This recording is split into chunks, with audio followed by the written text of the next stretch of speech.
What's up, YouTube? It's your boy Chris, aka that plant-based brother, and welcome back to my channel, Coach Kitchen. Now, before we get started with today's video, as always, I want to say thank you to my subscribers. And if you're new to the channel, I want to say welcome. Please hit subscribe and the notification bell so you can be up to date when I drop new videos. Now, on to today's video. Today, we're making Seamoss gel. All right. Now, if you guys don't know what Seamoss is a type of seaweed that grows on off the coastline in, I believe, the North Atlantic, and also grows in the Caribbean Sea. Okay. Now, the beauty about sea moss is the fact that sea moss actually contains 92 of the 102 minerals that our bodies need. Okay. So think of consuming sea moss as taking like a multivitamin. That's how important sea moss is, and everybody should be taking sea moss on a daily basis, right? Now, the other beauty about sea moss is the fact that you can use it when you make it to a gel. You can use it as like a face mask. Okay. You can put it in your smoothies. You can dry it and then grind it up and actually put it in capsules and take it as like as a supplement. That way, there are plenty of different ways to consume sea moss. But today, I'm gonna show you guys how to make it in gel form. So, without further ado, let's get into the video. Alright family, here's a list of ingredients to make the Seamoss gel. What I have here is some Wildcraft Seamoss. I get my Seamoss dried and wildcrafted from the Caribbean Sea. Alright, next we have some water. Alright, use whatever water you have on hand. Then I have 2 key limes. Alright, and then I have a mixing bowl. Let's get started. Alright family, so the first thing we're going to do, we're going to go ahead and clean out Seamoss. So you want to take the Seamoss out of the package and you want to start cleaning it. The reason why you want to clean your Seamoss is because you want to get any dirt, any excess debris, anything that you do not want in your body. You're going to want to wash that off the Seamoss. Now, if you are a person who cannot take the smell or the taste of the ocean, I highly advise that you clean the hell out of your Seamoss. Now, me personally, I can tolerate a little ocean taste, a little ocean smell with my Seamoss gel. It doesn't bother me, okay?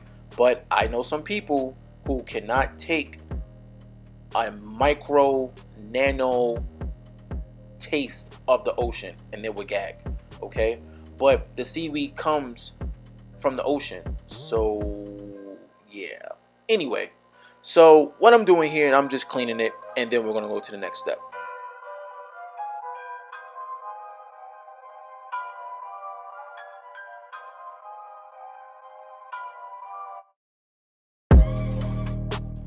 Alright guys, so as you can see here, I'm at the end of rinsing and washing my Seamoss.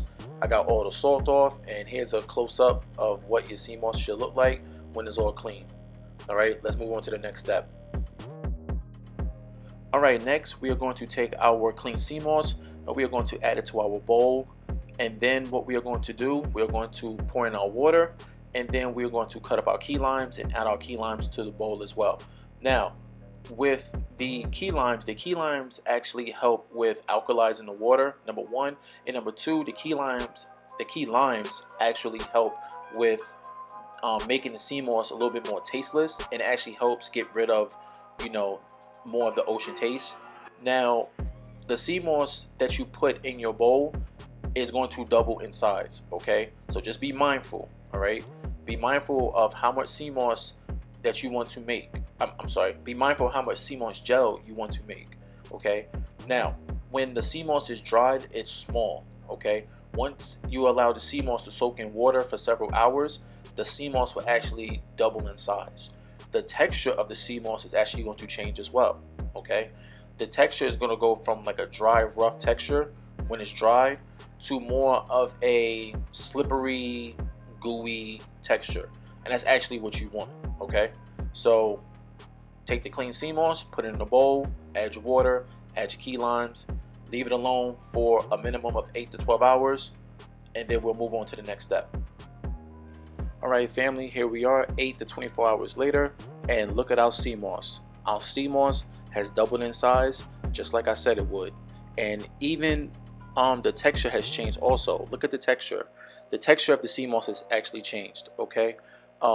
it now looks more jelly-like, and this is what the texture should look like when it has been soaked in water for several hours. Okay, so now that our sea moss is done soaking, we are going to take our sea moss. We're going to go ahead and change out this water, and we're going to clean our sea moss a little bit, just a light rinse, and then we're going to get it ready for the next step.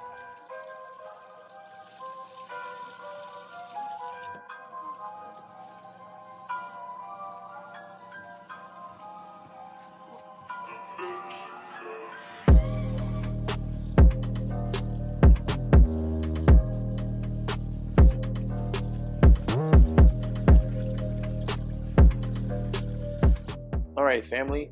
So what we're going to do now, we're going to prep our sea moss for the blending process. So up to this point, we've cleaned our sea moss, we've soaked our sea moss, and then we cleaned it again. And now we are going to get it ready for the blender. So here's a tip, and this is what I recommend. Before you blend your sea moss, make sure you cut your sea moss into smaller pieces. I don't care what type of blender you have. I don't care how high powered it is. I don't care. What you want to do is chop up your sea moss into smaller pieces. It will make the blending process a lot easier and a lot better, and the sea moss will come out a lot smoother. Okay, the sea moss gel will come out a lot smoother. Okay, I don't care if you have the latest and greatest, food chopper 25,000. I don't care. This sea moss will destroy your blade if you try to blend it whole. I'm telling you from experience, and I'm only stressing that point because I want to save you money. I don't want your blender to break and you trying to make sea moss gel. So that's just a quick tip. Okay, now as you can see here, I used a pair of scissors. You can use a knife, but a pair of kitchen shears does the job. Okay, so after I chopped up my sea moss, I added it to my Ninja cup, and then I'm going to add some water, and then we're going to get the blended. Also keep in mind when you are filling up your water, just fill the container just past the sea moss, so that way you can get a good consistency when you blend. All right, family, so now we are getting ready to blend. All right, so in our container we have our water, we have our sea moss, and now it's time to actually blend.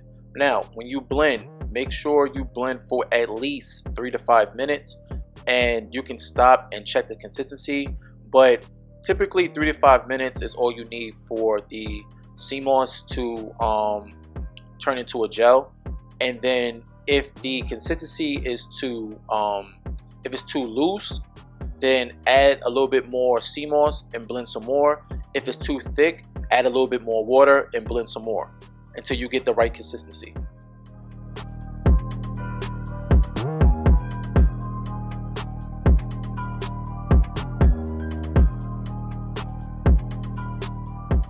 All right, family, and here we have it, sea moss gel. Damn!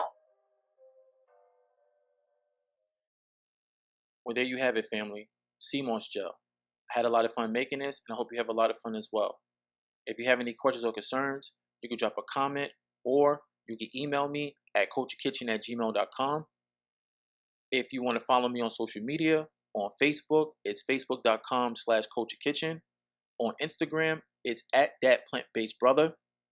I also want to give a special shout out to Akanis Health Food. They've always been able to meet my Seamoss needs. And if you guys want to get in contact with them, I'll leave their website and their Instagram information in the description box. Please like, share, and subscribe. With that being said, this your boy Chris, aka that plant-based brother with Coach Kitchen, signing off. Oh, we cooking.